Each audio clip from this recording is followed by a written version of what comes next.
sakite sendite natuɗo o yo senditu sakita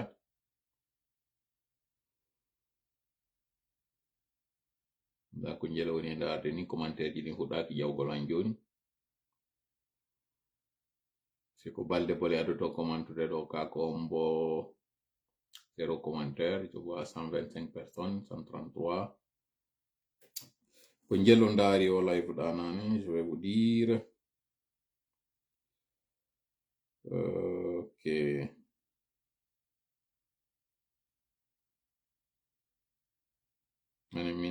il y avait 16 500 personnes on avait darde live on. Je vais vous dire encore au total ko jernon dari live on. Wow. 22 600 personnes. Wow. Un record. 22 600. Mashallah. 0 commentaire. Commentaire est goto jawali. Qui est dommage. Très, très dommage. 311 personnes en train de suivre en ce moment. Do il dit 281. Moi, je vois 311. Toujours 311 et 73 partages. Partage unico fan di sera. Rebede senditu gongol. 0 commentaire. Mi anda kon wadi Facebook privé la yogol commentaire di modo ndi. Pourtant ça m'intéresse. J'aimerais bien mi ndara si mada e contacti kondo. Si wawa jettude. 0 commentaire. Commentaire ay goto jawali. Mi wadi kun technique kondo. Woy ko kondo mi wadata fiyo mi commentaire yi mon di meno. Donc do hay si tawi mi do ella ino wadi do ara so ay wallitolam do moƴƴa. Je vais voir encore une nouvelle fois. Facebook fala kam yo commentaire ji. Hein? Why? Pourquoi? ¿Por qué? ¿Por qué? ¿Qué pasa?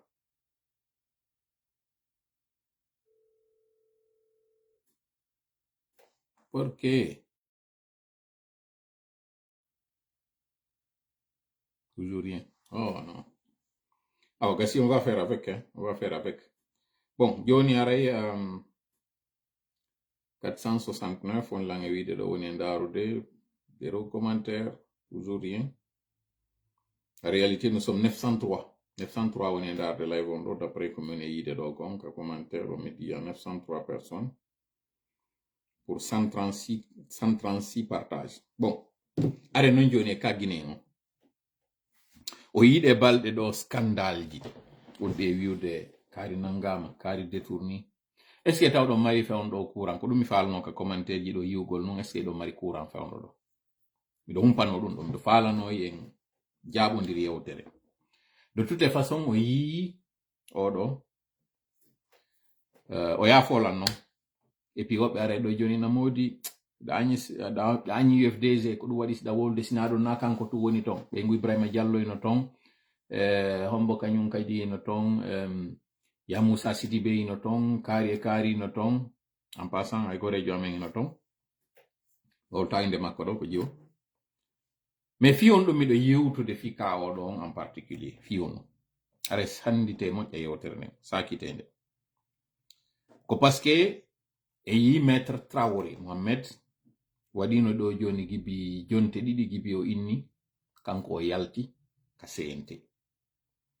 maître Mohamed Traoré non anditen ko baro on sinami fayo woni ko naɓimo ton yo yaw représenta ɓe kon ɗum non kadi o wi min Mohamed Traoré mission mo CNT waɗi on ko ɗum woni komin waɗɗa kon komin jonna kon lowre amen nden ko yel transition on min jokki on non transition o expiri gibi 31 décembre o lanni hande kadi fi makko on koye wallina o wi o wawata arde o jooɗo e ndun suudu ndu tawata innama hande kadi ko yoɓani kon fi mum ma ko yoɓante kon fi mum ko hande ñande ɓe remplacirimo ɓe lontinirimo goɗɗo go aduna on no continue kono ɗen andi maître Traoré na o candidat jo fi on gol lanɗo la Guinée na o député jo na wonɗo e ɗaɓɓude poste ministériel ka faamu an ko tawɗo ka sengo ɓeɓe ñinnugol sariya anduɓe ɓen sariyaji leydi ndin ko sabu ɗum ɗo woni kaw toɗɗa yo yaw o tawtoya ton jama oɗo habbaki ha baro on innamo iwan men ton yaltu ɓe manti ka feƴƴi asewe minnuno kaydiri force vivant waɗi wiugo représentant ɓe amen ɓen hande kadi min toriki on yo yaltu ton min ni hewtano ha ɓe wi'e ɓe yaltu par ce que maître Mohamed Traoré innano ka yo yaltu min ni miɗo heeɗi plus d'une semaine gibi ndum ɓatakuru yalti ko ɗum woni ɓuri balɗe 7 han joni wonɓe ɓen ton hino ton ko ɗum no waɗi simi surti oɗo jentite moƴƴa yewtere nden faamon kadi jentorelan maqqil ko piiji 2 ha 3 aranon e majji o yindu puutoru ndo waɗi ɗo oɗo non photo mi andinayi na o photo ɗo min eɓɓuno waɗugol ko goɗɗo waɗi publication jiyaɗo ka parti makko ton wiwɗon o yeddotiri e yimɓe e nder quartier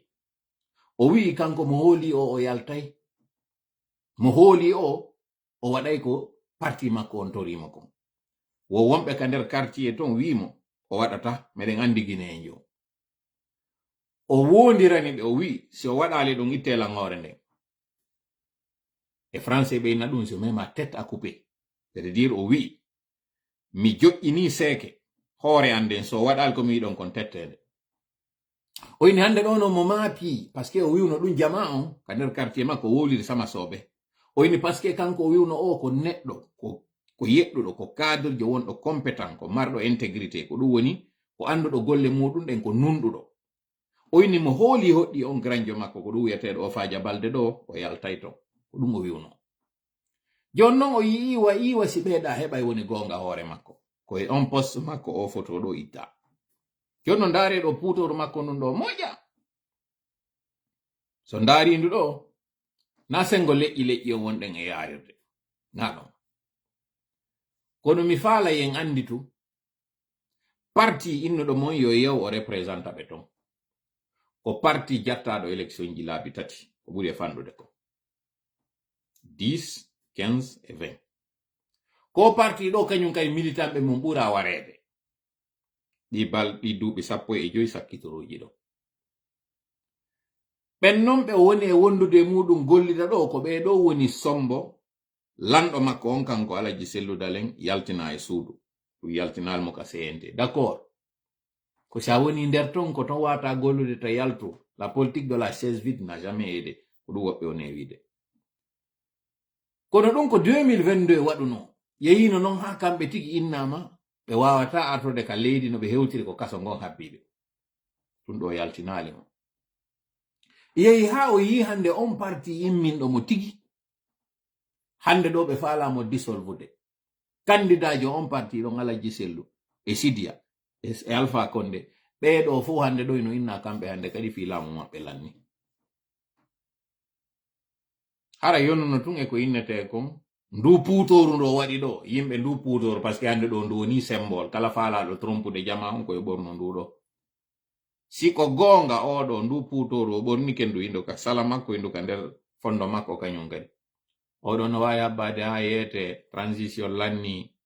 sariya on ko innano boussole de la transition ɗuma justice on boussole de la transition ono hawno habbade ha o yeyete ɗum ɗum ɗo waɗi si mi suɓani oɗo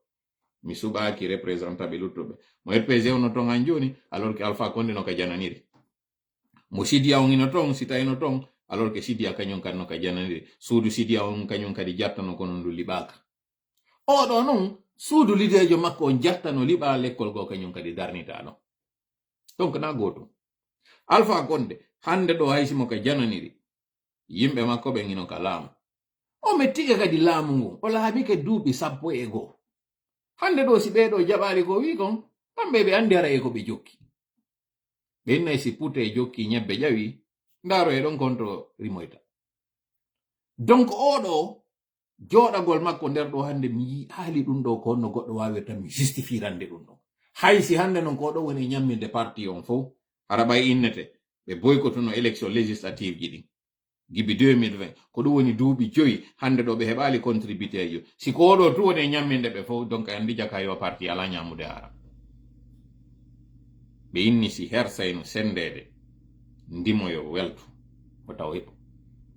ko ɗum woni go'o ko mi yaltinir mum kanko ɗo. ɗiɗi fewndo innano tigi joƴƴingol on CNT innano yo ndaare par représentativité. IFDG inna yimɓe nayo ana ɗon IFDG toɗɗi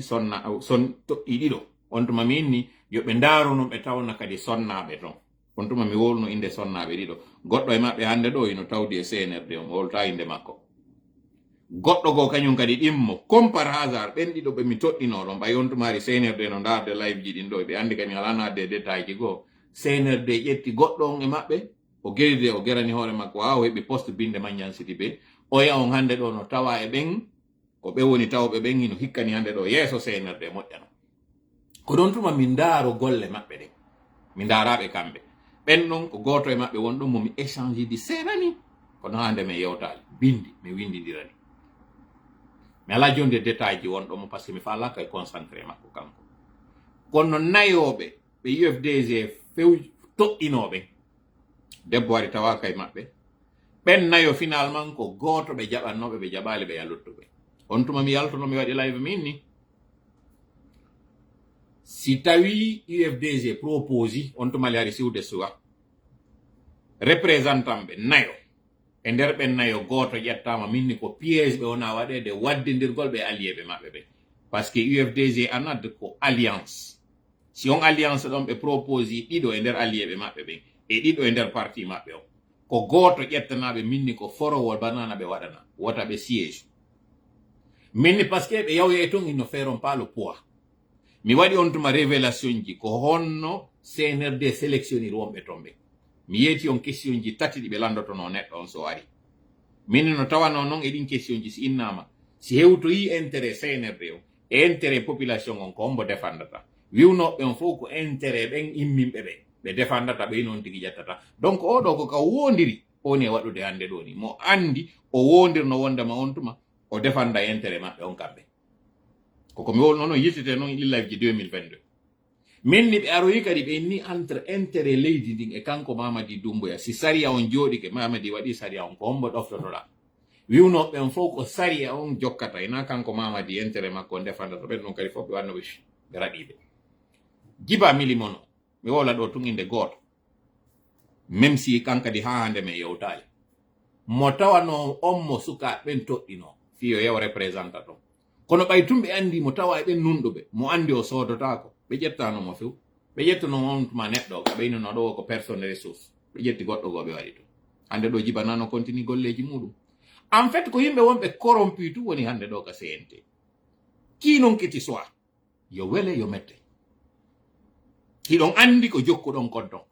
ɗon andi no woodi goɗɗo go kañum kadi ɗo gollirowo ndu puutoru no ya organise wo ko soirée de rire laɓe o anda kanko ade nokku e nder laggi on kayete sina fuuta tawno tawno yimɓe no nangede no warede on non ino andi kanko ko inde action o yimmino yeeri to o addani men ɗo message ko plus tard mi yoyi o message kirɗi mi añande molli o message on tutta emo aro yoynoyi wo kanko wokkile beni womiɗo wowlde fi makko par ce que mi ala gol mi walla mi ɗaɓɓitay o message mi addanamo ɗo yomo ɓe addani ɓiɗo ɓeydi jaabo o minni oɗo ko min on e jaabade na jama on on e jaabade simi ari mi jaabi kam waɗa mi waɗanimo publicité tawno ɓe onno warde yimɓe ɓen ko axe ba tawata mo andi kanko tikko axe o waɗimo ko woni ɗon ko kono ko kanko wonno yaade on toma waɗa jalnori yawa waɗa kiiti kirɗina kamɓe fof yalaji baduri ɗon andi ko ɓe waɗno kollaɓe ka kanko ino tawa e on tuninɗo ari bonni ko woni kollaɓe ɗo he mi hawja fes e ko mi yewtata ko nga réseau sociaux ji ɗo si miɗon mari défaut e qualité en même temps mi hawja fes par ce que miɗo andi wowlu tun gonga on habboɗa o ƴettay tan par ce que o hawja ko escalier ji ɗin o tricata kadi gonga on janfota ko fes o ƴawata oto si o fokkiti ka woni yaade toon sa ari oto a inni armi naɓore o ƴawata e moto o jaɓata bambede gonga on si o fokkiti o seppay ha o hewtoya o habbaki o ɗaɓɓa fes waɗɗa goɗɗo fenande noon hino ɗaɓɓude tun occasion so ƴawi e vélo mo jokki on vélo ha mo moto o ngara o darna mo velon o jawa ka moto o jokka o mo moto don ha mo oto angalara ndiyam nan fuddi ka sajude o tipo don o jawa e ngal oto walo o jokka on don kanyum kadi o heba avion so jawi on avion don hande kadi o ya ko woni dabbude ko no hewtiro ya tinna o tefa kanko goluti ko oto panata o jodo habbo fus donc mi hawjana on fap wonnobe atakude ben ono wonnobe contredise dam mi hawjana on fes kanko non justement ay on tuma mi wowli dum ko on ngo wadi mi dabbiti video on do fi addugol lo nanomo ko wonno on tuma page invite mo landagol mo ko honno be yiri ko kanko woni todda don kanko woni suba don o wolano india mi so reconnaîtra ici contrairement à lui mi fewto jama o mi yeto be mi takkotako on tuma o barindino lango inni wombe wiide ben wonde masi men ari on no fera pas le poids on no fera pas la différence wonu gongol kayasi nafata dabbiti on video yo em si mi yiti mo kanyon kan mi zuina e mo do si Allah je on tuma o fewtan no min arno don critique inni wota be siège ko jamfa nafoita parce qu'ils ne feront pas le poids CNT wono e caisse de résonance on tuma o arno donc ko sabudi piiji do wadi simi do jabade mo ko di simi surti dum do parce que on tuma o faminan no jama wonde maka woni nderton o sanza e goddum pendant 3 ans CNT o ronko jonnugol en ay projet de constitution be ronko avant projet ko do wona yewte de film like what really jonnon odo kanko hay argol yeto dimmobe makko ben ko dum do be ebbi ko dum do be ne wadude o yeti kebe kono tawiri ko menen do arata jodo yetobe ko na ebbede konto kambe be wata yetade parti mabbe on alertiji awa ni ya 2 décrets en arrêté yeto on dido arrêté on ko arrêté de dissolution intervenant au premier jour premier 15 mois de février on do dissolvo au parti politique ora tawn mais on te kon arrêté ko prêt décret ji didi kanyum kadi non CNRD préparé di wali décret dissolution au gouvernement do et décret nomo yo premier ministre yo kanyum kadi matawata négociation ji di woni très évolué fi on don kanyum kadi former gouvernement go pendant que même itayno wadugol o gouvernement parallèlement me woli fi mudun do CNRD no dabbude on ka wadana non diversion fuddode non live o yide balle do scandale ji no wadude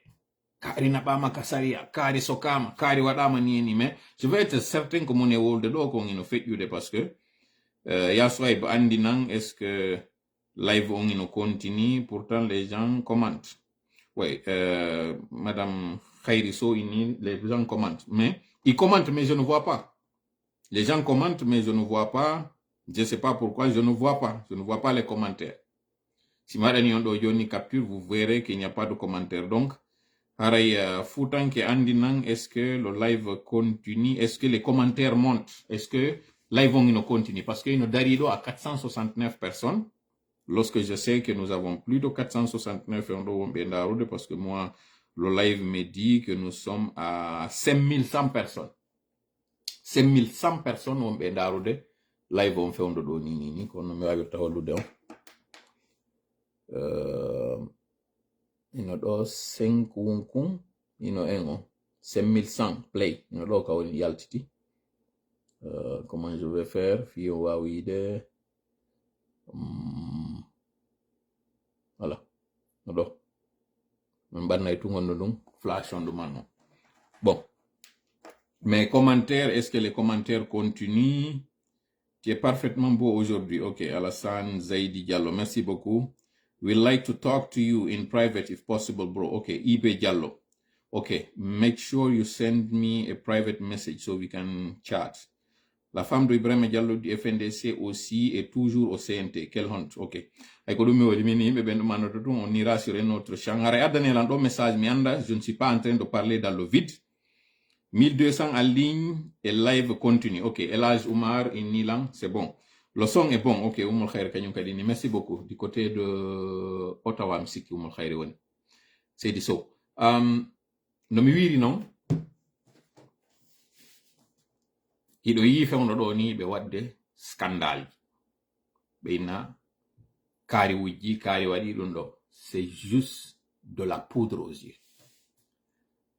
Pourquoi? senerde no maapi senerde no marɗo ni maapulle tati maapunde aranere nden ɓe blokino ke neeɗi ka sengo mbuuɗi andi ton gibi 2023 miɗo wiide o mbuuɗi lanni mais on tuma ɓe arrange 2023 ɓe waɗi o mobilisation ɗi mbuuɗi ɗo ɓe réquisitioni banque ji ɗi ɓe heɓi on tuma 500 millions ɓe heɓi ko ɓe ɓokkitora 2024 on fop ɓe golliri ɗiɗo kono hari ɓe habbino vers fin 2024 ɓe yayno ɓe heɓa prêt ɓe ñawlete no mbuuɗi anditen noon forum de Dubai on ɓe foda no mbuuɗi mi sikkiterlen 7 milliards ɓe wawalɗi hendade ɓe yimmi kadi ɓe yehi Chine ɓe sikki ɓe yehi kañum kadi Chine hino foduno non hari 20 milliards dowaɗi remboursé ɓe sikki kañum kadi ɓe wawa heɓoyde ɗon ɓe landi banque mondial on kañum kadi ɗiɗo fop arti négatif 0 entre temps kono tawi ɓe heɓi 100 millions mo Rio Tinto jonni ticket d'entrée on so yi han joni ɓe ronku laɓɓinde ɗin mbuuɗi ko honto ɗi yehi ko hombo hendiɗi e yiɗo déjà signature contrat on tigi ko goɗɗum no tawa ko tawi konko ɗum Aliou Ba woniri ka prison ɓe suusata fesden temmere ɗo wowle fimum si ɗin mbuuɗi yoɓanoka e récemment ko France jonni ɗo kon mi andina noon fi affaire mbuuɗi France on kono nanirɗen ɗo ni o yahonno Detrich Thomas ko ni mi naniri mi andano hari fimum par contre informateur ɓe amen ɓe yeetinoke men so yiide balɗe ɗo foppo ɗi lebbi ganin ɗo ko France men woni ukkude yiite mum ɓe jonnino men preuve ji ko laaɓi pos wondema ko France tu woni e wallitade fewn ɗo CNRD si en faala seedude e CNRD jama jentela moƴƴa ko mon e wurde ɗo ko par ce que mi wino ha mi ronki ha mi tawi joni o ronki woni gimol kadi ngol CNRD yiɗinanogol CNRD no weltori ngol ɗo ha o ronka e joni voilà le seul qui restait debout ou bien c'est lui qu'on n'a pas pu corrompre ou trouver, il va s'essouffler. Finalement, si il va lui-même s'essouffler, il va abandonner. Si be wadi réunion ji, be wiide gere ngara jama yi al live ji makko din law, gere wade moyen ji din foppo so yi troll ji din jondi ara moƴƴa ka live ma si me wadi post ko kambe adoto commentude ndare post ji di wana di wadde din kala frappe. On fait exprès men effasali men blocali goddo. Yaye yiyon ton bay men andi ni combien de temps gibi men woni men reconnaissance ali CNRD o mi wani non be ay joni be face ya din commentaire ji ko troll ji mabbe din no woni arde ton parce que ko be aro be décourage commentaire ji amen nimbe aro be famina jama on tout va bien tout est OK goto ala sivude comme woni wolde c'est une impression ko dum be woni wadude pour revenir non e blocage mo be joggi on sengo côté finance on mbudi lanni fes be bloquer ke kala ka be tanji no mbudi heborto ala ko dum wadi si joni non France ko mandara balle den fop no wallirabe mi labbina do no moƴƴa mi précisa sen attaque ko armée française on yananten na français ben attaque ten parce que kambe tigi hande do be haari tew tallallake kanko Macron na kadi gouvernement actuel on do parce que gouvernement actuel on do ko ici de l'opposition na be do dido se yanani be do d'ailleurs be wadande golle labade fewndo do ni kono yiyayde non tay hawjo yiyay tum mais Macron ko kanko woni problème on hande do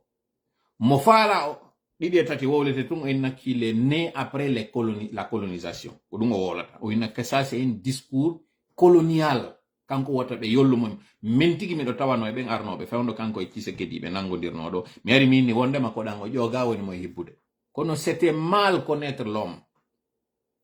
ko wowliro ko jaɓirowo ngoɗo yeddira ngoɗo ko wowlowo ɗum ɗo bimbi immo c'est le plus grand colonialiste c'est le plus grand kono mi ƴettata ɗum ko c'est un prolétaire woni mo kanko ko heɓaɗo après pendant les indépendances o heɓa kono c'est un colonialiste de fait hande ɗo yi hawre nden entre France et Algérie ɗon andi kon ɗum waɗi ɗum parce que hande ɗo ɓurɓe ɓe wonɓe ɓen ka scène politique française ko yimɓe tawnoɓe ɓen c'était des colonialistes ko ɓen soñjuno Algérie o yi mari ɗum no babe Marine Le Pen Jean-Marie Le Pen may ɗo nde balɗe ɗo ko tortionnaire je nun hari kañum Algérie to yimɓe bus wonɓe ka ministère fewno ɗo ni hikkiɓe yeeso ma député ɓe ko soit ko ɓiɗɗo tortionnaire je nun ma ko ɓiɗɗo en tout cas ko jounoɓe rôle négatif pendant la colonisation andite non pendant 130 ans ka 150 ans France no occupe Algérie de manière illégale ko leydi ndi ɓe falano ka fes yaltode muɗum woni ɓe kamɓe France hande ɗo ko hawre tiiɗude wonɗon yiide ko woni e wadde kon entre France et Algérie hari France no wowi gollitirde goɗɗum wawgol wasiɗa mari ɓeynguli tati ma nayi gollira sina yagal hakkunde maɓɓe hari si sofi hakkunde maɓɓe e Algérie ɓe yaɓe jeejoya seeɗa ɗuma honno Maroc ko ɗum waɗi so yi Maroc ko protectorat woni ton ɓe ari ɓe bonnali base ji ɗin ɗon fiyon ɗum ɓe waɗiri ɗum ko fiisino wowlede ɓe sappo ɗon ɓeyna kono menen min aral min bonni de structure moɗon on fof fewndo tawi anglophone ɓe ɓen kamɓe ɓe ara ɓe waɗi ɓe ara ɓe respecti kamɓe ko colonisation indirect anglophone ɓe waɗi ɓe ara ɓe ƴetti goto tun ɓe waɗi ka dow ɓe joƴƴinimo on ɗon commissaire gouverneur ɓe respecti kala ko innete organisation sociale on systéme wonnoɗo on ɗon ɓe acciti on ɗon continue yo wonɗo dow on randuɓe tun compte ko lutti kon fof yo continue France ar waɗi gouverneur général ɓe itti on gouverneur ɓe ari ɓe waɗo e kañum kadi représentant gouverneur ɓe yimmi ɓe ari commandant ko noon ɓe yehiri ɗon ɗon haa ɓe ari ka village o e tigi ka nder koɗoli ɓe ari hay ɗon kañum kadi tawi ɓe ara ɓe jaɓa rewɓe ɓe ara ɓe jaɓa baale ɓe ara ɓe jaɓa geseɗe ɓe ara ɓe jaɓa gertoɗe si ɓe ara ɓe feƴƴa koye ɓe ronde koye ɓe waɗani goyki ala ko ɓe alaɗi ɓe soñji ɓe africain ɓe fuuta kan ɗum ɗo mi aroye ɗon e laawol goo si Allah jaɓi mi wowla ko honno ɓe sahimbiniri ko honno ɓe wariri almamiɓe meɗen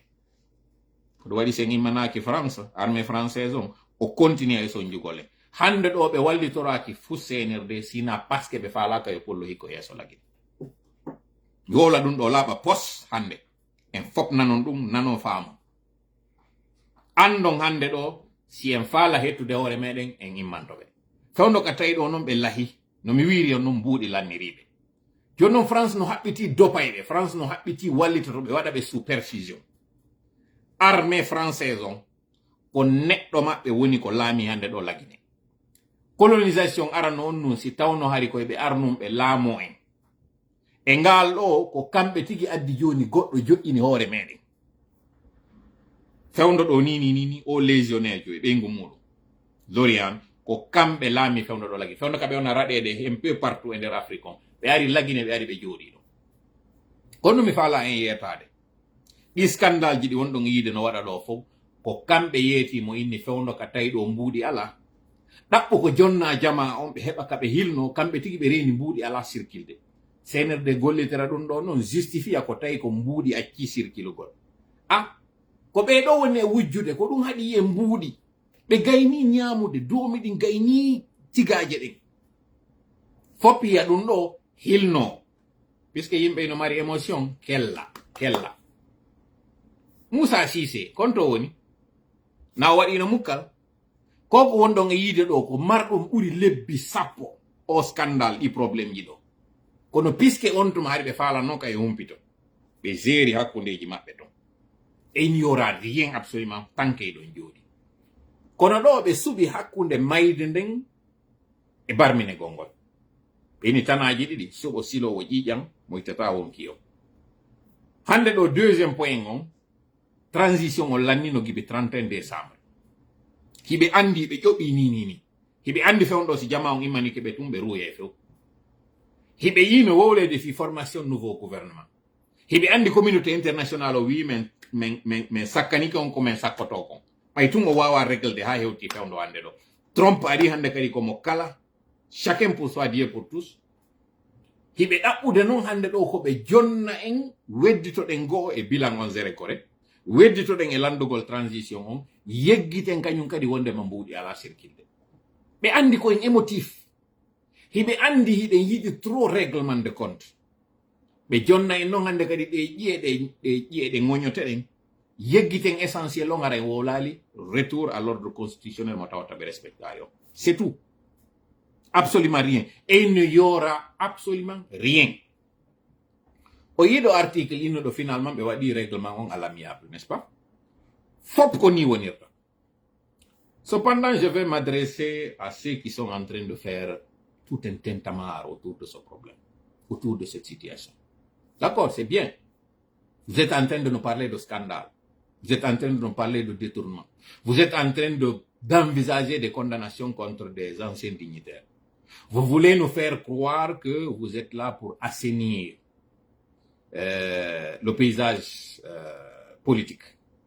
Vous êtes là en train de nous faire croire que vous luttez contre la corruption.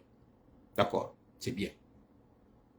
Depuis la création de cette CRIEF et les emprisonnements, quelle est la sentence que vous avez faite en tenant compte d'une base juridique? Prenons le cas de Dr Diané. Sur quelle base vous avez condamné Dr Diané? Une base juridique, défendable et justifiable. Dr Diané est-il le propriétaire de tout ce que vous lui avez attribué tout seul? Est-il vrai, de manière établie, que ce qu'avait le docteur Diané n'est pas ce que Mamadi Doumbouya a fait avant le coup d'État, pendant le coup d'État et après le coup d'État? C'est bien mal acquis. L'immeuble que lui, Mamadi Doumbouya, il a construit. Vous pouvez me dire que c'est parce que tout simplement il est à la tête du groupement des forces spéciales, c'est ce qui lui a donné cet immeuble de 12 étages? Vous voulez nous faire croire cela? Quel est aujourd'hui le revenu du militaire pouvant lui permettre d'avoir ne serait-ce qu'un terrain, un lopin de terre à Conakry, sans parler d'une construction? Vous savez tout ce que vous êtes en train de jeter de cette poudre de perlimpinpin dans la tête, dans les yeux de tout le monde. Oublions Mamadi Doumbouya. Oublions ces acquisitions qu'il a faites avant d'être à la tête du pays. Allons sur cette cité aujourd'hui à Kankan, qui appartient qu'à des dignitaires aujourd'hui du CNRD, qui étaient pourtant pauvres quand ils venaient. Le pays était déjà pauvre, les caisses étaient vides quand ils venaient. La preuve en est que l'honorable Damaro a même dit que pour installer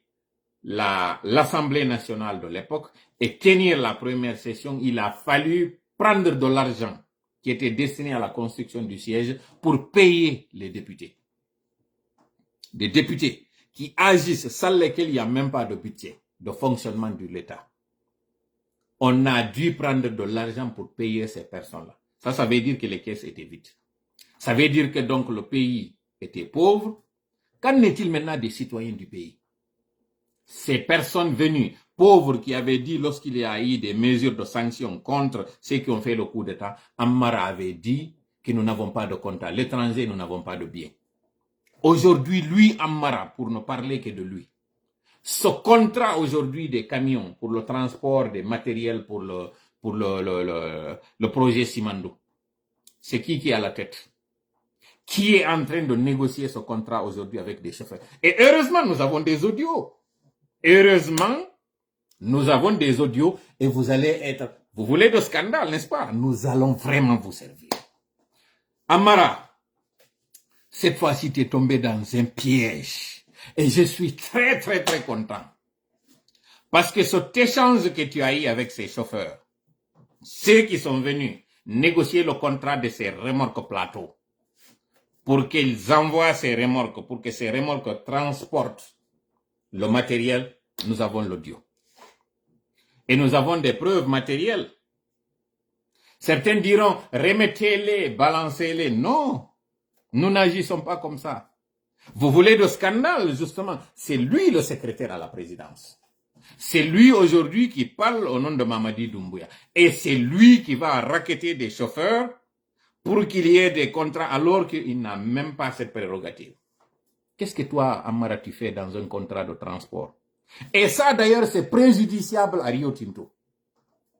Des contrats de gré à gré. Des contrats où l'État a des tentacules dans l'exécutif. C'est-à-dire litier cette institution qui régularise l'industrie extractive. Vous avez du pain sur la planche. Pendant qu'ils sont en train de nous saouler avec des scandales, les vrais scandales sont entre la présidence, l'Assemblée nationale et la primature. C'est là où les scandales sont en train de faire ce commerce triangulaire. Et vous nous faites croire que vous êtes en train d'assainir, alors que vous êtes les plus grands corrompus du monde. Ce montant de 60 et quelques millions là, ça ce n'est que la pointe de l'iceberg. Vous avez récemment pris des mesures contre les compagnies minières allant jusqu'à fermer les locaux de ces compagnies minières. Pourquoi? Vous pensez traire ces compagnies, leur demander de l'argent alors que ces compagnies même se doutent de l'avenir de votre CNRD à la tête du pays. Vous pensez que ces gens-là vont prendre aveuglement de l'argent, vous donner ça alors qu'ils savent que d'un moment à l'autre vous allez tomber? Comment ils vont justifier ça? Un gouvernement criminel, de la corruption. Vous voulez qu'eux ils s'allient sur le plan international et qu'ils aient des dossiers judiciaires partout à l'international. Et c'est ça justement que nous allons faire. C'est-à-dire, je suis tellement à l'aise de voir que vous allez tomber dans votre propre piège. Et ceux qui vous ont fui, nous avons commencé à déballer, à faire les révélations, les vraies révélations. Il faut attaquer le live. Mais vous êtes en train de taper poteau. Vous êtes en train de taper vraiment poteau. Parce que entre vous, les attaques que vous faites contre nos lives, et ce que nous dévoilons avec des preuves, c'est complètement différent. Faites usage de tout ce que vous avez. Vous avez vu le bateau. Ce départ du bateau, les impayés, les factures colossales que vous avez, l'incapacité de fournir du carburant.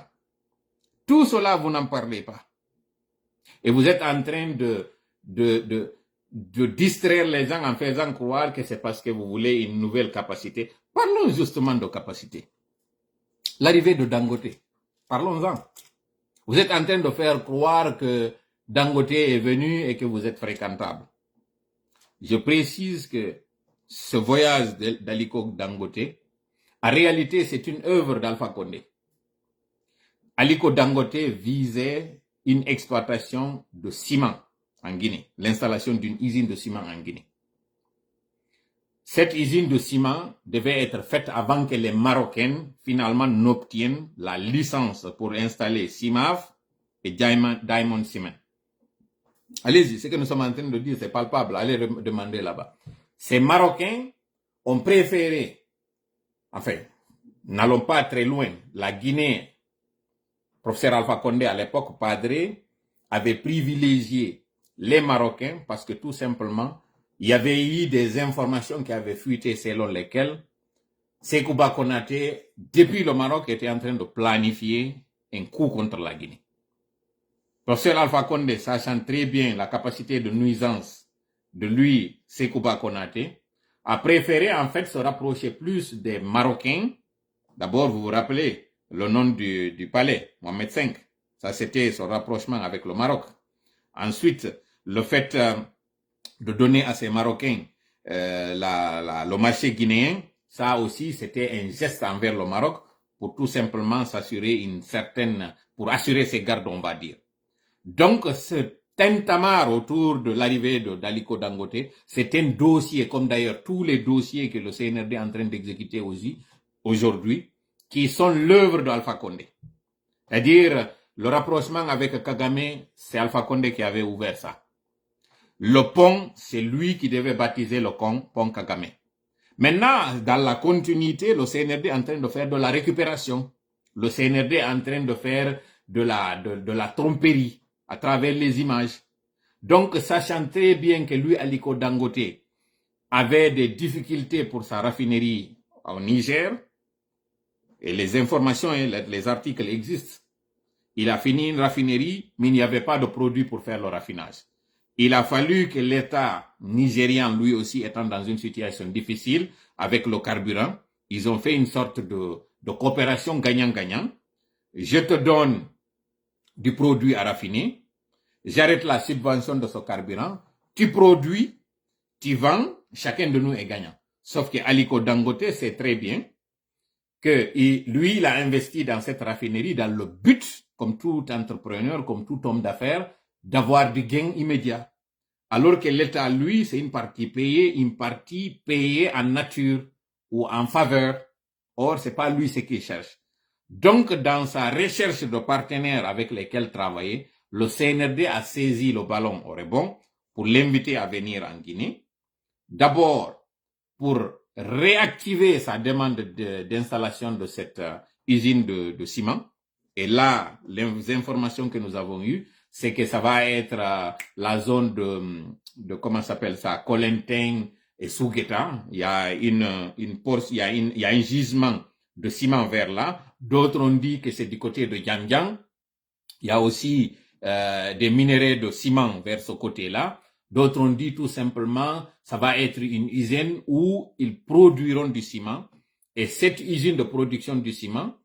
sera en contrepartie de l'installation d'une raffinerie à Conakry. Cette raffinerie aura des cuves et ces cuves vont remplacer les cuves déjà détruites lors de l'incendie en 2023. Donc c'est d'une pierre trois coups. La première, c'est cette médiatisation, donc pour faire croire que le CNRD est fréquentable, ils sont toujours aux manettes, ils sont aux affaires, ils continuent. La preuve en est que un richissime homme d'affaires comme Dangote est venu les fréquenter. Alors que c'est une démarche, c'est un dossier d'Alpha Condé. À l'époque, c'est lui, Aliko, qui était venu démarcher la Guinée pour avoir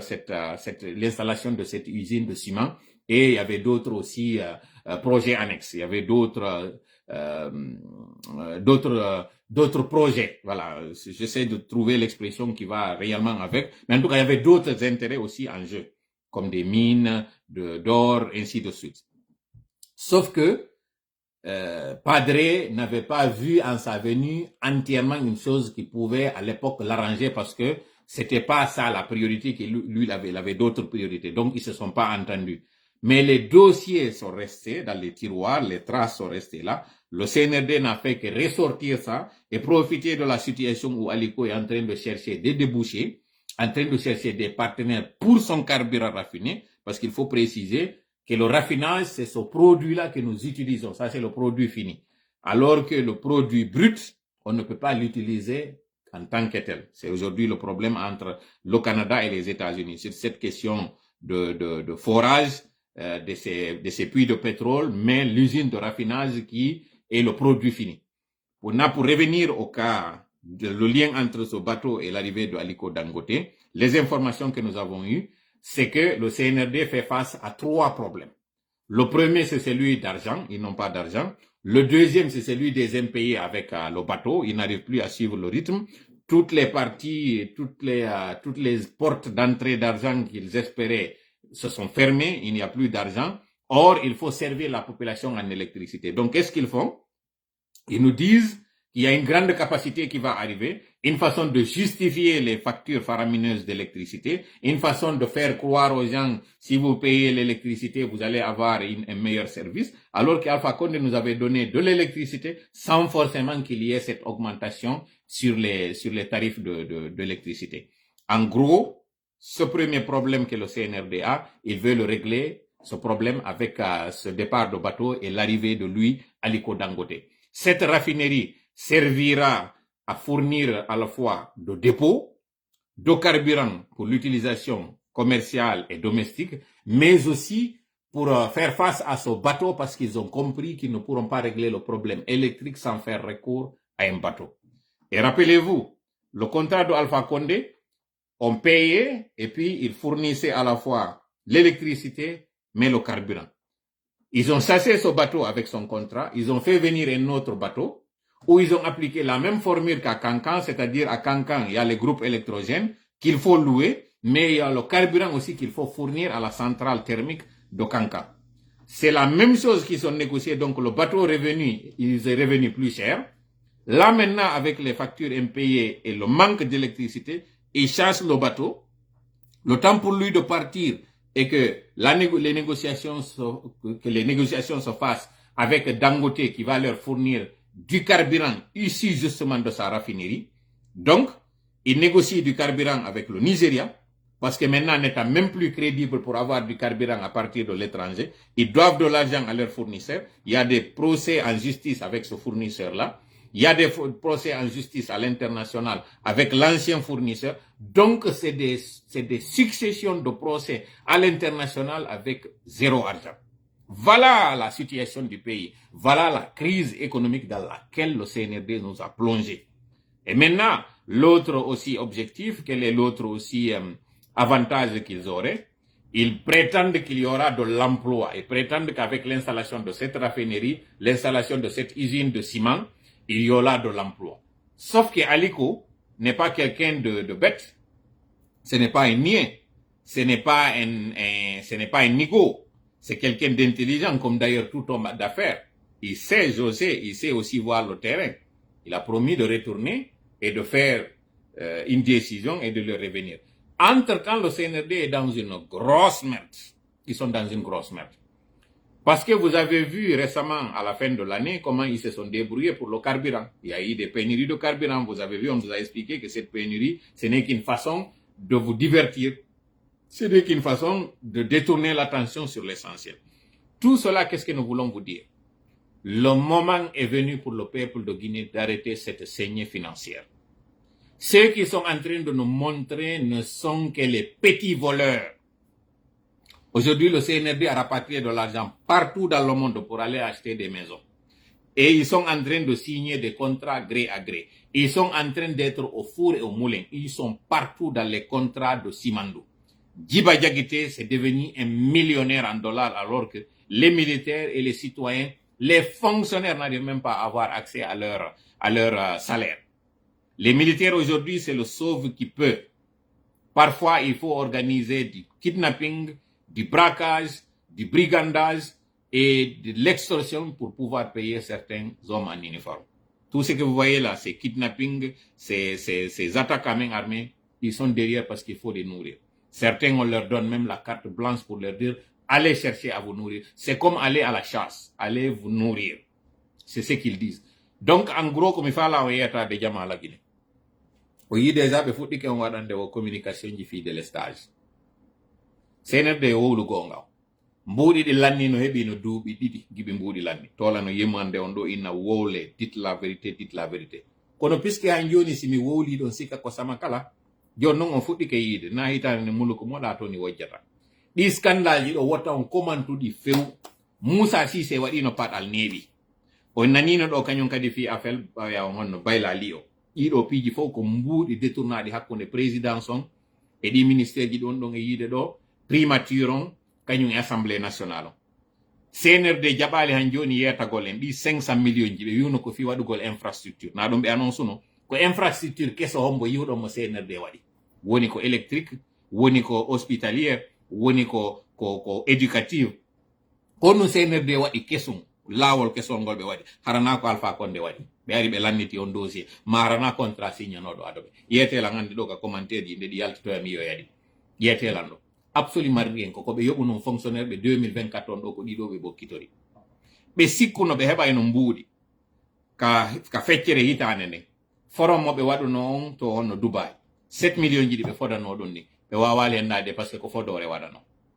be immino kadi be yiidoygol e forum on Chine do hebugol mbuudi donc kanyum kadi do mi wolata ko mbo jouit do rôle mo wadi on do ngata di mbuudi don be holaki be fi jonnugol be banque mondiale o yidon kanyum kadi ko Abdoulatif yeti en don kabe fokkitano don parce que mi jogaki ndin on kaydiri nin fi innugol wala ino do preuve woni mabe yeyi don be hebi refi banque mondiale on inni nyawlata be mbuudi finalement ko avance de démarrage on dépôt ticket d'entrée mo riotinto jonni be on de 100 millions de dollars tawdi finalement ko 99 be hindi on 99 millions do ha wetango ande be yetaki en ko do di mbuudi e ko dum do woni kadi gollira Aliou Bano tawaka o najiraka kaso fi ko mimmini fi den temmere do fi ko woli fi dimbu hande do din nay woli fi mo few CNRD fa la kay din woli fi mo parce que be détourni din do ko be yalti nangon do pi woy to so koy kabe woni wiide kaari nangi fi on fi yo be justifie wi gongol ko dum do hadi yo mbudi no circula do mi di ngayni wujjude mbudi ko dum do kees din vidi ma nyande non audit wada do ma inna non hande kadi non joni me wawa lebde fonctionnaire be ko wiwgol ko be do nyaami salaire ji mun din ko dum me wawa yobude kabe natuno be wujjato milliards konno goddo waawiri dino wa wonde nder valise yetela hakkil benna se seedi ala hakkil no nyaawa hakkunde mon yalla di milliards ji nan don do fo no wole fi mon iden anditi tan Alpha Condé valise mo 20 millions nangama Sénégal n'est-ce pas on nangano e yiwno dun don din kadi nanga yete en konno CNRD waawiri yaltinirde 30 et quelques millions siko gonga ko be wi don ko din konno di yaltinirte e nder compte banque centrale on wawan ronka be nabande message inna kaari yaltini di mbuudi do yeteme fewno don yika Shérif Ba wona wiede pour 10 millions di tawata o nabidi mo reconnaissance o nabidi kono o wowli wonde makko consigne o jonna yo nabudi mbuudi on jonnuɗo ordonnateur jon innuɗo on débloqué ɗi mbuɗi ɗo yoɓe ɗi nokkel kay anditen banque centrale no yo banque normal o c'est à dire an ko a woni client o hiɗa wudditi compte ton ko ya ar tawa banque on inna miɗo ñawli mbuɗi kaari yoɓa nelamɓe on wonɗo gérde compte maɗa on a jonnaymo woni mot de passe on ma jonnama autorisation signe a woni waɗi mbuɗi ɗo yo yoɓe si mbuɗi naati kañum kadi ara inna mbuɗi naati ɓe landoma ɗi honto ɗi iwi wowla ko on ɗon ɗi yoɓana ko non kadi banque nationale banque centrale on kadi fonctionneta mais à un autre niveau différent responsable ɓe wonɓe toon ɓen noon par ce que normalement a hana argol uddita compte ma en personnel e banque centrale no ɓe wir noon ko banque centrale ko suudu mbuɗi jandu ndun non ndu tawata ɗiya cuuɗi luttuɗin fof ko ɗon humi kono ɗi mbuɗi ɗo fuu gouverneur jo wata yaltinirde ɗi ma ministre jo woni ko wonɗo budget woni ko wonɗo plan maka woni wo yaltinta ɗiɗo ronka andede pire oɗo waɗa ɗi e nder saku yaltida e majji e jalan ko no ɗum gasirta aéroport ji ɗin eɗen andi ɓe yetotoma si a joggi ɓuri $10,000 koya yetoɓe ɗi déclaraɗi si ƴawda e majji avion ɓe nalɗi ƴawata kono a wolay ɓe anda hara duwa noon no andi fi majji joni noon ko haala million ji e milliard ji wona yewtede fi mum ɗiɗo wawa yaltude hara goɗɗo anda en fait mi faala en yaltu e o émotion mi faala en yaltu e o fijidaro ndo CNRD woni en e waɗude CNRD ko joni non woni reconnaissance jama on wondema mbuɗi lanni kono ɓe faalaka reconnaissude andon ko ɗum waɗi fiyo bateau ɗo ɓe ni on bateau on yaha woni fiyo bateau go kañum kadi aru marɗo plus grande capacité d'accord kono argol makko kanko Aliko Dangote ko ɗum addi mo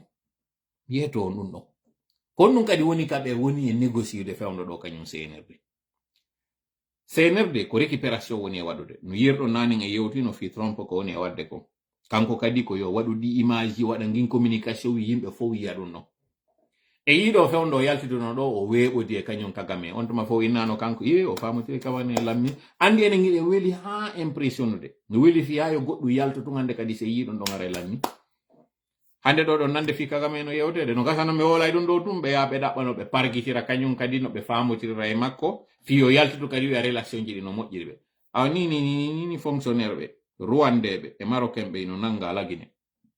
wonɓe ka domaine de mine ko tawata ɗum ɗo ino créi fewndo ɗo ni incident diplomatique entre lagine e ɗi pays ji ɗo woɓɓe ino tawa e maɓɓe tawɓe ko anglais ɓe fi affaire toujours o mino koko wona négocier ni Kagame weltaki ɗum woni ɓay tumo mari ko woni gerde kon fewndo ɗo ni Congo ko ɗum haɗi fewndo fi kala Guinée wo CNRD wowlanta on fi ɗum ɗon par ce que ɓe andi hakkille moɗon en salaji mon ɗin no dari o image ka yewno ɗon ɗon oya immike yehi Rwanda oya kañum kadi mo Rwanda on immike ari initrama hay pont ko ɗum ɗo ono woni ɗon e yiide on anda ko woni ley kon CNRD kañum hendike ko faalano ko waɗi ndin battage médiatique wiɗo fof hoolike ɗum non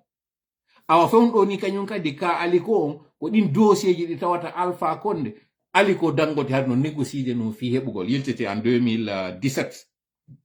Alpha Condé immino yehi Nigeria yiidoygol e homme d'affaires nigérien ɓe ɓen ton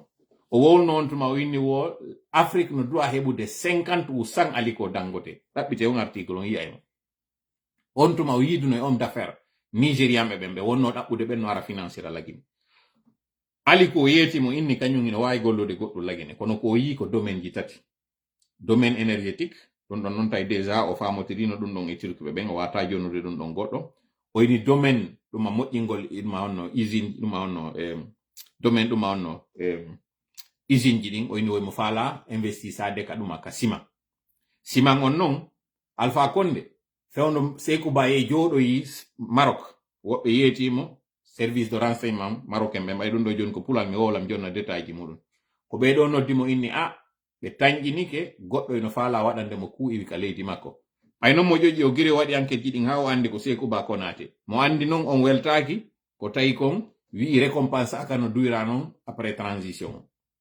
ɗum ɗon o humpitinoke fino yoɓeya continue toujours wallitagol mo hara jaɓali ɗum iwrera ka leydi ɗon o ƴetti o jonni ɓe joƴƴingol ɗi usine ji ɗi anduɗon ɗin Simaf e ɗum aɗum ɗon noon déjà iɗen andi ari waɗino ado 2015 o joƴƴingol o usine Diamond Ciment e Simaf ɗi usine ji ɗi wonɗon e yiide fewndo ɗo ni terlen kagbele ko marocain ɓe si ɗon anditi initirgol Palais Mohamed V ko kanko Alpha waɗi ɗum ɗon ka waɗno ɗum ɗon noon o famotiri maɓɓe kamɓe marocain ɓe ɓen tawi o wawata jonnude Aliko on contrat mo Aliko falano arde joƴƴina ɗum ɗum ɗon noon ko projet makko tigi mi yewtidi e mum expliquando lam inimmi hande ɗo imo ninsi ko onno hanno jonna ɗum Aliko Dangote. Troisième man Aliko harno falano port on hari mo falano hendade port on port ɗon kañum kadi tawi o jonnimo kañum turkuɓe ɓe hino ɗo dossier ji ɗi tawno Aliko ɗin no visi lagine on ɗum harna domaine carburant on kanko o wonno kono puisque o hendaki dossier ji ɗi lutti ka nder terroir ji to hande ɗo noon CNRD ɓay bloquike ko ɗin dossier ji ɓe memmintini ɓe profiti ɗo kañum kadi ko tawi kon kanko Aliko ɓe gandi o moƴƴinino raffinérie no gasa o yiya e on reportage waɗaɗo ka tawi hino raffinérie on kono hon tokka raffinete kon ko ɗum woni raffinérie ino waywa sa inni hiɗa moƴƴini teme ɗen teme ɗon ko jinjam woni ko siwete ɗon moƴƴina fuu ko honno siwirte non fuu jooɗoɗa moƴƴinoɓe non jinjam on koye ɓe yawɓe addanama ɗen jinjanje kecce ɗen yaha non duufaɗe ɗa waɗa non nder ɗon hande kadi siwa jinjanje ɗen tun ɗe ƴakkota ko haray ɗe wala haray no wuli ɓen non addoɓe ɗum ɗon yeeyoɓe ma ɗum ɗon ko ɓen ɗon woni non hande kadi on peeyi Nigéria o moƴƴina non raffinérie on kono ala puiji ɗin ka yaltinte ɗon ka ƴoogete ɗon o wonti hande kadi bloquiɗo il a fallu kanko Tinibuɗo yo ɓe waɗu hande kadi ballal ɓe wallitomo ɓe addanamo non joni produit on ɓe jonnamo ɗen jinjanje ko misal mumen e jennude kecce ɗen fi o waɗude ka nder miran o siwa ɗum ɗo ha wonta hande kadi jinja yareteɗo ha wonta ñaaka ñameteɗo ko ɗum ɗo non wontata hande kadi o carburant no gasa o yi balɗe no feƴƴi ɗo ma lebbi no feƴƴi ɗo crise pétrole wanno ɗo Nigéria ma o yi ka siten je woni huɓɓude wara yimɓe ko parce que hande ɗo prix carburant on sakki ko ɗum no waɗi ɗum kammum état nigérien on hari subventionné si litre on par exemple ko 7500 kamɓe tun ɓe yoɓa wano 4000 hara ko 3000 hande kadi wonɗa yoɓude ma aa yoɓa 4000 kamɓe ɓe yoɓa 3000 joni noon ɗin 3000 ji ɗon ɓe inni hiɗi sattadi ɓe wawata yoɓude hande kadi ɓe acciti joni noon hara prix on ka 7000 ko jama on tu yoɓata on 7000 no gasa ɓe yoɓa 6500 500 ji ɗin wona ton frewoy fo frewoy waɗowoy koy Aliko no waɗugol ɗum ɗo état on wi joni aw minen mi wallitotoma mi wona ɓen addoɓe jonnama produit brut on kono min acca e subventionnugol ngol donc a réalité wallay mo kala wallay pays on fiwata manifestation ji waɗu sabu ko tawata gurdanɗan no satti kon walla mo kanko kadi Aliko heɓugol produit brut on donc ko donan mo kala e maɓɓe nafay mais y a un problème qui va se poser ɓe jonnimo produit on ko yo waɗu raffinage on o yeeyita ɓe kono ɓe ittay ɗon kamɓe kadi coggu ko tawata ko kamɓe jonnimo on ɓe itta ɗon non kañum kadi ko tawata taxe ji mo hanuno yoɓugol donc o wata rentabilisirde usine makko on wasi ko kanko num jonnano tigi ndum couleur ka ƴogata ɗon o ƴogana hoore makko o waɗa ka nder ɗum aɗa hara ko kanko woni remowo hara processus on fuu opération on fof ko kanko woni maintenant si ɗon famude moƴƴere mon expliquude ko ma o heɓa woɓɓe goo soodoɓe tawoɓe na ɓe yeeyimo ko woni gollitirde ko siɗa yeeyide lan ɗo joni goɗɗum ko tawata ko min jonnuma ko moƴƴinirɗa ɗum ɗon ko afrique nji tu wawi jaɓugol yo bauxite naɓe aluminium e aluminium moƴƴine on aluminium adde yeeyite lan ommiramo mone sodude ko satti par ce que arena en processus ono yehiri ɓeeɗa noon kanko emo andi si o yeeyitiɓe kamɓe ɓe andi ko jelu o ɓe jonnirnomo iɓe wawi wattude ɗon kañum kadi calcule on ko jelu processus donc o heɓirta noon intérêt on ko ma o heɓa woɓɓe goo tawoɓe ɓe jonna mo woni kason par ce que ko mbuuɗi makko waaliɗe o ƴetti o naadi e ɗum ɗo donc ndini mo ɗaɓɓude ɓen soodanoɓe mo o humpitike noon lagini hande ɗo no mari probléme fourniture no mari probléme mbuuɗi justement noon ko honɗum CNRD faala ko wiwgol menen min jonnatama kadi mbuuɗi ɗin forcément kono meɗe wawma uditande ka heɓata ɗin mbuuɗi on usine mo faalanoɗa ar min jonnete kañum kadi joni janjam ma min jonnete suugeta no ton ka sima woniri ma aa ar moƴƴina on dépôt waɗa raffinérie on takko ɗon yeeya ɗi pays ji wonɗi takko ɗo fo menen min gollitira e ɗin cuve ji maɗa ɗon non seulement carburant mo wonɗa e waɗude on min soodaymo min waɗa e on central thermique non seulement otoji amen e population amen on heɓay ko gollitira mais en même temps ɗin usine ji ɗi wonɗa e waɗde ɗon min heɓay golloɓe e ɗin idiji mi anda son famille en fait arnakko mo woni e waɗde o mais ko ɗuma ko super série ɓe woni e waɗude Dangote feeta c'est sûr o heɓi opportunité ko woni ɗaɓɓude kono ko onon population on jooɗoto haa ɗum ɗo laatoma ronka laatade en gros kon ɗo mi faala en yetade fewno ka tawi ɗo ni woni 1 heure de temps exactement imme so jooɗi ke ɗo CNRD ɗon andi ko ni toujours CNRD heɓirta difficulté mi ara mi wowna on ɗo min anini ɓe ɓitti ɓe yaltina goɗɗum ɓe pawlita ɗum de n'importe où de nulle part ɗe balɗe ɗon heɓon ka hilno ɗon ɓe jonna on ƴiye ŋoñoɗon ɗen ɗon acci ton tew ngu Sénégal fellali finkare e wotirta ɗagol France o yiiɗo article mo Thomas Dixich waɗi on andini CNRD hino financirede fewno ɗo kanko Macron tigi ɓe jonni ɓe mbuuɗi ɗi tawata o yiiɗo déjà ka ɓe jonni mo wo ko satisfait l'homme de l'année komɓe non jonni mo ɗum Guinée News ɗum andi noon mi yetinoke en Guinée News hino lansude télé mo tawata ko CNRD woni ko financé mo on tuma hari on n'avait pas toutes les informations no mi wiri on noon joni noon Thomas ari wowli ɗum ɗo ko tawata no corrobori konko mi yetino on ɗon wondema CNRD no udditude chaîne remplace o yiɗo ko ɓeyni wo ko renovugol installation ji RTG ɗi mi andinani noon RTG ko don chinois RTG on panuno e saayi ɓe arno ɓe tawi équipement ji ɗin fof ko chinois wawɓe gollude majji on fof kañum kadi ko chinois ɓe joni noon est ce que kañum France ari fi récupérugol ɗon kañum ɓe yitta woni ɗin installation ji ɗon fof kono est ce que bâtiment on mo tawata ko hay migwon ari duɗɗike makko bâtiment on bonali sabu ɗum ɗon on ɗon bâtiment kañum France kañum kadi sodita mo juuɗe maɓɓe mi faalaka yewtere nde yo juuti pandi par ce que mi wowlino ha mi ronki mi wowlino ha min si on haaɓaali koko moni arde wowla toujours e moɗon halɓa e moɗon min mi haaɓi sincèrement mi haaɓi fes ko mi arata ɗo mi yewta on kon sincèrement parce que j'ai l'impression ko yiɗo ɗon parfois mi jiɓoto si Guinée jongina o sadomaso ɗum andi ko woni sadomaso ko goɗɗo tawo o heɓi plaisir o heɓi dakamme o weltike wo tuma o sonja ko tuma o ɓucca o welto ko tuma o utta o welto ko tuma o ŋata o welto ko tuma o weela o welto miɗo huuli ha wotata ko non Guinée joway en tout cas onon ɓe moni yewde ɗo ɓe ko non nandandolla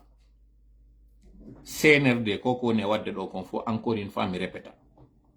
ko yen yeggitu yimɓe temeɗɗe tato e goɗɗum ino maayi e nder stade ko tawata ɓe ñawiri ɗum capitaine Dadis Camara yeggiten ɗum ɗon ronken immade darano fi mum ko ɗum simbe woli fi nde mojobere nde innoɗen ɗo nde nani fi muɗum justice pour bawuri ɓe waɗi golle ɗe tawata kamɓe miɗo habbi ha responsable maɓɓe on ara ɗo yewta o yiyay tawon ko piyunkun alana wonana to so kunni wonde yimɓe seeɗaɓe ni e moto andi toon CNRD waru ari jooɗi e laamu ɗi jentiji fewndo ɗo hande wonɗi ɗin Afrique fof hay goto e maɓɓe warali fi war jooɗo ɗum ɗo tu yoni no tawirta eno weli fiya no raɗoro ɗen ɓe go'o en yi fewndo hande ɗo ni Trump ino nattirde yimɓe fiyo tawara ko goɗɗo ɓe dooli debbo ɓe dooli mo hande ɗo ko jelo ministre ɓe CNRD mowanɓe muɗum preuve ji heɓi wonde maɓɓe violi rewɓe ɓe reedini woɓɓe ɓe bonnini woɓɓe deedi ɓe dooli ɓe waɗi ko ɓe woni wadde kon fewndo hande ko preuve ji jelu jogiɗen ɗum ɗo ɗiɗi tati ɗe mari hande ɗo vidéo wonɗo e circulte ka woɓɓe woni e wiide nous sommes formés pour warugol e yi ɗum ɗon ɓeyni ko ɓe machine ji waroji ɗum ɗo yoni fiyo taw iɗe wawi immade daranoɓe ɗo tati nayi hiɗe reeni fureji ɗi Mamadi woni e daasude e nder vidéo ado arde ka laamu tawɗi ɗiɗo kañum kadi e yaali Assimi Goïta no waɗa sifa ɗum ɗo e yaali Ibrahima Traoré no waɗa ɗum ɗo e yaali Alpha Condé no waɗa ɗum ɗo e yaali oya honno Tiani no waɗa ɗum ɗo e yaali Tumbay no e yaali ɓeɗo fof no waɗa ɗum ɗo ɗum ɗo hande yoni fiyo kanko Mamadi yo taw à l'international hande ɗo haray no ɓe marno kaɓe hilni et par dessus tout France no ɓawo oɗo France ɓen tawɓe yiɗen andi goɗɗo portanama plainte mo tawata na citoyen français jo ɓe ñaawimo ka leydi maɓɓe ɗon crime jo no waɗude un peu partout dans le monde ɓe ñaawa ɗin ka maɓɓe France ɗon hande ɗo ancien président jo maɓɓe hino ñaawa hino waɗa kaso kono Mamadi Doumbouya e hoore ko waɗi ɗo ko fof hay goto ala meminade surtout ɗi organisation association ji wonɗi France fewndo hande ɗo ni onon konno wawiri ɗon famude ɗum ɗo yeetela konno ene wawirɗe jooɗade ɗi opportunité yimɓe ɓe ino wawi wa yarnaɓe coofe babbi no woni ɗon no acciti ɗon no deƴƴi no wonti mummunte fanki acci fi noon fi Allah ene ko laabi jelu mi yerto en Allah tippota ko ka woni toon ara waɗana en golle meɗen o waɗanaali ɗum ɗo annabaaɓe o waɗanaali ɗum ɗo nelaaɓe o waɗanta en ɗum ene ko laabi jelu mi yettoto ɗi mondiji fof ɗi organisation international ji ɗi wonɗon yiide ɗo fof ɓe arata ɓe hu'ana yimɓe faabo e nder galle ɓe ngino deƴƴi solo waɗi yotuma faabe hu'a ene non eɗen jooɗi comme si rien ko yewteten ko kaari no seedi e ɓeygo muɗum kaari no ɓorni montre kaarijo kaari no darningal otowal o yimowo ɗo no waɗi ɗum ɗo oɗo ko ɗimpiji tun enen yiɗude en wowlata jamais ko woni essentiel ɓe balɗe ɗo mi yino yimɓe no partage ɗo o ndema goɗɗo eno nawni ɓe inni o tola konno wiwɗa ya yewtu fi ɗum ɗo mo mari wo ko mo mari nawnare nde tawata nde hisata mi ala e wolde mi répéta e ɗum finalement après konko ngim vague konko senditoro andi yimɓe ɓen komi faami ɓe senditata ka moƴƴere woni ɓe senditata ka nafa woni ɓe senditata ka tawata ko bonne nouvelle ndaari hay nanen kam monno wadde live o fewndo tawno ko monno wolde ko hulɓini hulɓingol yimɓe ndaare nombre on tuma wonnoɓe ndaarde ɓe simi arno ɗo mi nangue wolugol ko moƴƴi kaari no jombi kaari no jiidana ɓe no ɓe tawa c'est pas important ɓe ndaarata kono si minni goɗɗo eno banti nene mum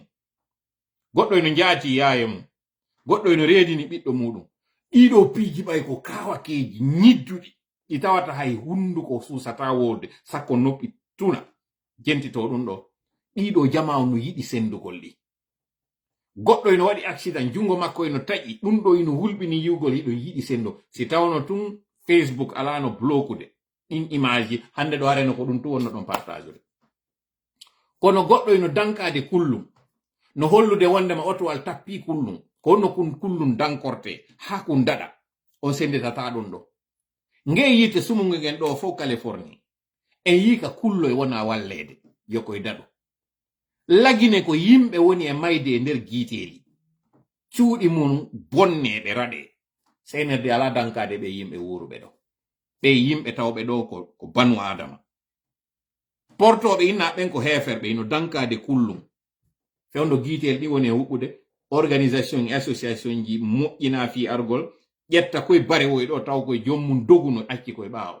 ma jommum tigi mayno ɓe récupéra koye ɗo ɓe ñawdira kum gotum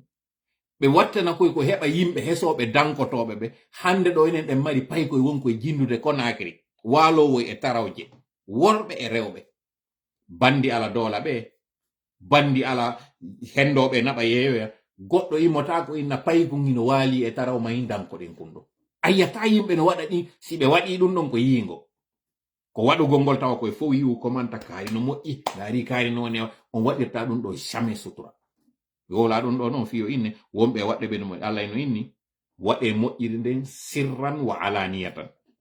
waɗire gundo adori ɗum ɗon kono waɗe kadi alaniyatan ewne fiyo woɓɓe yiw jemba ɓe waɗa donc tongaka few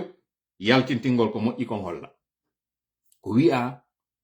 wa anfiqu mimma razaqnakum sirran wa alaniyatan fagge yoga e konko men okkori ono gasa ayi wangal hara nano ngal ardiri forcément kono no inna fagge e nder konko jonnatna ko fowde waɗon sirran gundo o addini ɗum ɗon taw son wawai waɗude hara jungo ñaamo waɗugo ngon nano ngon andata ko ɗum ɗon ɓura rerɗinede kono bonasi on waɗi kadi on yaltintini par ce que konko yaltintinɗon ɗon si tayna manti waɗirɗon goɗɗo yiya e sabu ɗum ɗon kan kadi o yiya moƴƴere nden ko onno nde waɗirte yimɓe ɓen jembidira wonki ko yiɗi ɗum jembodiral yonki no yiɗi ɓurodiral mi ƴettana en ɗo e misal e nder juulirde en tout cas juulirde min ɗe mi yata ɗe mi yiya wonde ɓe inna bon juulirde nden no haton jini e $10,000 kombo wawi immade ɗon itta $1,000 ɓe suuɗata ɓe immoto ɓe towno jungo ngo on tigi daro ɓe inna konno wiyeteɗa kaari winde ɗon inde makko ne si ɗuma o lanniɗo famotiri e makko kombo kadi goɗɗo go kadi immo heɓe ɗo ha ɗiɗo ma tato ino ɓeɓe mi waɗay $1,000 ɓen ɗon konno waɗi si ɓe yaltintini ɓe accaali ha gayni ɓe ari ɓe woloy ko par ce que o atiɗo immade o wiya mi waɗay $1,000 o holli jaka goɗɗo no wawi wadde $1,000 hay si noon ko famotiraɗo hara ko ɗimmojo maɓɓe waɗi kono sabu makko goɗɗo go yiya joni jamba wiya si kaari wawi wadde ɗum min kadi mi wawi waɗude jaka no wawi waɗude neɓataɓe innoya ko hombo wawi wadde $500 ɗon kañum kadi yiyon sappo no immo towna par ce que ɓe wawata no 1000 on kono ɓe wawi 500 o ɓeɗo kadi immo fuu yiyaɓe ka nder juulirde to ɓe innoya ko hombo wawi wadde $100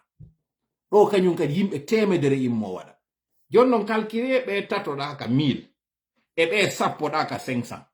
e ɓe temedere ɗa sa hawtidiri ɗiɗo hoora heɓi ke jelu neɓatara 10 000 ɗin timi ɓen wi hande kadi bitaqa ɗin kala wawɗo kinoɗa jonneteɗo yehe jonnoyomo fiyon ɗum ɓeɗo ɓe yaltiti e kene yoɓe yiye alors que no innano sirran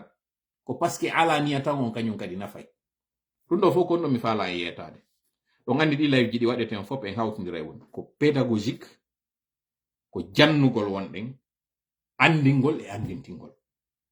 mi andinayi noon mi janga mi ɓuri ay goto ko ɗum waɗi o yiyamiɗo falja ɗo moƴƴe ka yeje ma mi falja ka darji ma ka yewtere tigi mi falja da ñandem ɗo innude ɗo ko balɗe jeeɗiɗi ɗo min balɗe jeeɗi min lebbi jeeɗi goɗɗo faljitimmi min mi sikki ko wonno wode ko balɗe ɗen ko mi woni ko wiide de dimanche à dimanche ko balɗe jeeɗiɗi jaka ko lebbi jeeɗiɗi mi wowli ko nemi ndaari to ino live o mi yi ko lebbi jeeɗiɗi mi wowli neɗɗo faljay ko wowlowo noon faljata ko ñaamowo lan ɗan kadi yeggitata bref kono mi faala yetaden ɗo ka tawata timmi 1h11 pour me résumer senerde ɓittike leydi ndi darike koko wonɗo yiide ɗo scandale o tan commento fes o yi déjà ɓe waɗay ɗum ɗo woni ɗo ha jama on commenta ɗo nde wotere ɓe waɗi a pufka leydi onon noon o yaltina e annuyeji moɗon ɗin nango wigo nangeɓe ko wiɓe ɓen ni ko ni e ni wowlon ɗo yaltinon fiya ko ɗum ɓe faala hollude ɓe hollano yimɓe maɓɓe ɓe na o yi ɓeɗo fof ko ɗum ɗo habbi on waɗo ɓeɗo fof ko ni ɓe añiren o yi fewn ɗo woɓɓe fuɗɗike naɓude débat on wiwgol ngol ko hotgine ɓurata wujjude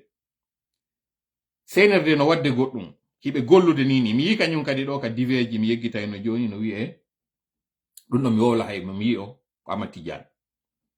en andi Amadou Tidiane no wakkili moƴƴa waɗugol communication il est très actif ñande o waɗay live ñande o de waɗay vidéo wonde parfois il fait même 2 ou 3 mo gollude moƴƴa sensibilisation menen fewno tawi meɗen occupi yontere nden fof heureusement sifa Tidiane en no ɗo wonɓe waɗude ɗen golle c'est bien kono mi nanimo inna wondema recensement no wadde e yimɓe ɓen wakkiloya recence o mi tawtama ɗon Tidiane miɗo andi ɗum ɗo on ma yetade ɗum ɗo en privé kono mi wowla ɗo an natandan yo an tigi ya aroy fi wurtugol konko wowla ɗum pourquoi mi wowla mi fillo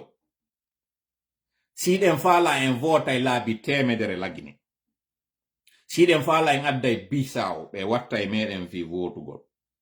voteɗe lagine na wonɓe votude ɓe woni lamminde ko wonɓe limude ɓen ko ɓe woni joƴƴinde processus électoral lagine na on addata lanɗo tawɗo ko lanɗo mo faala ɗen mi wowla ɗum ɗo nanon salo ɗon non ma jaɓon ko mi woni e wowlde ko kala waɗɗo ka hakkille muɗum wondema senerde organise élection mo tawata on élection wonay nunɗuɗo mo jama on faala on suɓi on on laamo a faayi han joni ɗa hooli gertogal no may ñiiƴe innugol noon yimɓe ɓe yahe recence o ɗon haysi ko innugol ɓe ko fii kaydiji ko yawgol légitime konko ɓe woni e wadde ɗo or senerde soodu otowal ma luwoyi otowal ma darni otowal no ngal woniri o suɓi soferji on loowi carburant on ɗaɓɓi apprentiji on suɓi destination on dari noon no noddude bambeto sa ari e ƴeewi ngal otowal na an soodi ngal na woni sofer maggal na woni locataire maggal na woni apprenti maggal naata non nder to wi'a ko an suɓoto no soferji on doginirta otowal ngal non ɗiɗo fof a jeeya wi'a jooɗoto ka nder otowal a haɓɓaali sentir ngal otowal daroto leere mo falɗa wasi ko personnellement fa wo jogiɗa soferji on o yahay laawol ngol falɗa yo yawgol like really konto an wonɗa where you coming from gasata processus on ɓe ƴawnaymo tu woni fi blanchissugol fi laɓɓingol ngol légitime inna ko yimenen ko min waɗi kon min noddituno fof wari ça c'est un inconvénient mo faala mi faala yen fof yi en anden tant que yiɗen participe des processus ji nde bomɓe ɓe woni e waɗude en légitime e woni ko ɓe woni e wadde ko mi annda noon si ɗon sendidir kon ɗum wiyete légitimité et légalité légalité koko jokki sariya on kon en fof noon iɗen andi si sariya on jokkama hewta ha inneɗa yiɗa recensede ma yiɗa diwa ma yiɗa ségréga ɗum ɗon en andi ɓe yaltino fes e ko wiyete légal kon par ce que kamɓe tiginaɓe légal légitimité on noon ko yo taw goɗɗum wona légal kono a jaɓi hina légal kono an iɗa tawti e piide misal dewgal ko legal goɗɗo go non ya henna jiwo mo tawata hina legal ɓen ɓe ara ɓe hoɗita e suudu ɓe ngure nde ndara tawa o murtin o jiwo kono o jiwo ko wownoɗo yaade no murta ya suuɗo waɗoya bandiyagal puisque non oɗo bete hiɓe wondi nokku gotum o ala yawde ka oɗo o ala yahde ka oɗa hiɓe wondiri wa ɓe ngure min jaɓi wondu joni e oɗo ko ɗum ɗo wiyete légitime mi jaɓi wondema a rewali sariya on kono mi jaɓi kala non hande kadi arɗo yii ɓe ngure nde jaɓi imo jaɓi hande kadi ɓeɗo ko dewgal ko ɗum ɓe inata hiɓe wondi heccungal dewgal jaɓugol non tawtugol senerdi e koko ɓe woni e wadde ɗo kon puisque na légal hara en légitime en holli ok ɓe respectali sariya on kono ɓaytun en ari en tawti inɗe men tawama e mum hande kadi woni légal parce que woni légitime anda sen famotiri sengo ɗo ça c'est une raison pour laquelle wotta on tawe mo muñe fes kala ko innete ɗum et le plus grand problème c'est que senerde naɓe légal se waɗi ɗum ɗo en participier ɗum ɗon en jonniɓe ko hollata wonde makko ɓe initie konko légal mi lannitoro ɗo no waɗangol impose fewno muri konde wonno ka matede o essaye no waɗugol ko waɗɗo kon kono tawi on tuma mbuuɗi ala kono o yetino parti politique ɗin tawɗi ɗino ɗaɓɓude agrément o inni adde élément ɓe moɗon ɓen adde membre ɓe moɗon ɓen ɓe waɗana men o recensement dans les quartiers min yoɓataɓe kono ko ɗum ɗo waɗoyta min jonnoya on hande kadi agrément moɗon yimɓe yalta e wowloya ɗo miɗo andi goɗɗo mo tawta mi woltaɗo inde makko waɗuɗo vidéo témoigne koko moni e wowde ɗo gon ko ɓe waddi e mori konde ɗum ko fewndo wonno ka e matede ko on non programme mo waɗi anditen noon kanko mo tawa e ɓen gonɓe puusude mamadi yo présente si oɗo o wi on département ɗon o yi e département ngo kono koko acci kon ko ɗum woni e waɗude en d'autres termes ko extrémiste ɓe waɗuɓe ɓen kudeta e hoore alpha desidoɓe ɓen pullo laamotako desidoɓe ɓen laamu seeko artirte ko ɓe woni e wadde ko woni e wadde ɗo ko jon noon ansi a tawi han joni a yaali e kene wondema sa yi a tawoyama e ɗum ɗo ko yawgol wallito bonoru ndundu ndu naɓirama ka maka honno buuse jonno naɓirama ka buuseri ara yaka seede ma yaw mi wowla ɗum ɗo noon fiyugol ama tijani o yiyata ma o anda ma ko mojo na ɗum mi wowli ten déplace ude bawo min jonnay on woni information ji ɗi min andi ɗi tippugol kadi e ko tawata heɓi en kon e yiwno ɗo 2020 alaji sellu ala dernière minute décidi immoto yahay participa o élection présidentielle législative moɓe boycottuno on ko on ɗon do yeɓunoɗen nafa e mum kono ena o présidence moɓe yimmi ɓe tawtoy présidence o waɗuno alpha waɗani hoore mum ko waɗata ko innoya wondema o participe o yeehi donc élection o woni légal suma sumito koye maafe ɗum kadi ara ko welɗo ɓe inni ittu a sumi ɗum gasata waɗata si tawi noon enen ñande woyɗen sumude iɗen acci hondu non han joni nder ɗon siki arayna hondu meɗen ma en ala hakke sur ce ko ɗum ɗon mari kon manto mi annitina kañum kadi o faajajo ɗo mi ɗaɓɓita vidéo ha mi adda mi holla en kamɓe wonɓe nder ton ɓen fof koyen considéruɓe o même pied d'égalité oɗo iɗon andi ɓe ngure makko iɗon andi famille makko iɗon andi oɗo mo mari siɓɓe mo maridi kañum kadi haajuji ɗi woni e wadde kamɓe suɓi ɗon ñamugol ngol ɓe suɓi senerde on ɓe suɓaki jama o enen kadi koyen jogoɓe ko ɓeɗo mi yeeti e noon fannimanti e gerdali e ɓeɗo taw ɓe wona ɓe utilisé de hoore men en wata hewtoyde senerde ɗen diwde ɗi ɓorɗiɗo ɗiɗi yahano en senerde ko marɓe ɓe wonduɗo e muɗum taw ko ɓeɗo addotoɗen taw sécurité ko ɓeɗo taw addotoɗen réglede todi kala woni balla meɗen hawride en sababu en jonnidi rendez-vous janggo si Allah jaɓi si wodi kam yeggitiɗo ara yafotolan foye mum aren arto e janggo lanitoyagol bayana meɗen inchallah allahumma salli ala sayyidina Muhammad wa sallim assalamu aleykum wa rahmatullahi wa barakatuh